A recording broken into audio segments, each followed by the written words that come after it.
La parola comunicazione, cosa ti suggerisce?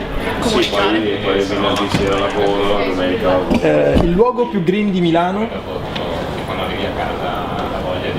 Green inteso Che io come fa queste cose per me. green Verde. atteggiamento, quindi ecosostenibile, o green inteso come lo sono andato in discoteca che c'era dentro il verde. No, dai, il luogo più verde.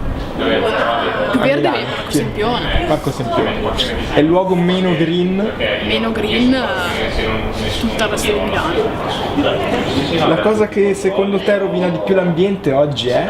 Sono 3 corsi. L'inquinamento acustico. E la tua azione quotidiana per salvare l'ambiente? Nessuno.